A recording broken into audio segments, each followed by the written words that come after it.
what did you think of whatever you were able to see over the 4 days, Mike? It was enjoyable to me on several levels. What happens, Rich, when we're grading a lot of players and it's a process, is you're trying to build at each level. Mm-hmm. So there are a couple players, for instance, that I had pretty high grades on after the season. Matter of fact, higher grades than most people. And I was nervous about, okay, what are they going to look like in the postseason All-Star games and the combine?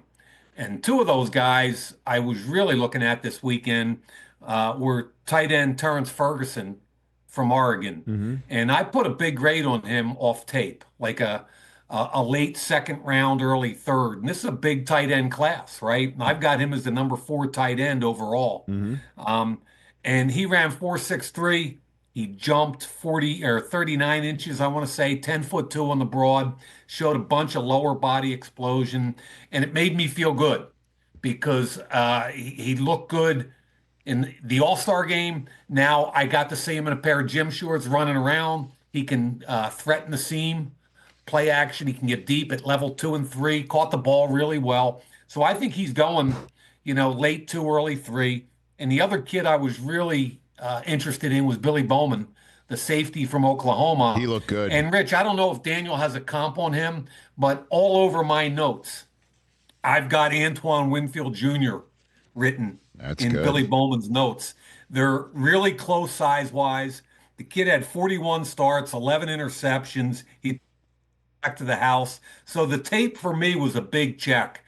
He tackles, gets guys on the ground, but I wasn't sure what he was going to run. He ran 4.42. I think Winfield was 4.43. So similar size, similar speed. They finish with the ball in their hands, and they get ball carriers on the ground. So I don't think he's going to get past mid-second round, similar to Winfield. And both of them, Rich, you and I have talked for years about checking boxes. Right. Both those kids check some boxes. So which guys need to continue checking boxes, even though maybe they looked like they checked a box over the weekend, Mike? Yeah, and I've had some conversation with scouts about both these guys. And one of them is Maxwell Hairston. And, he blew out the combine, right? He ran 4.28. Big buzz on him, jumped 39 and a half, 10 feet 9.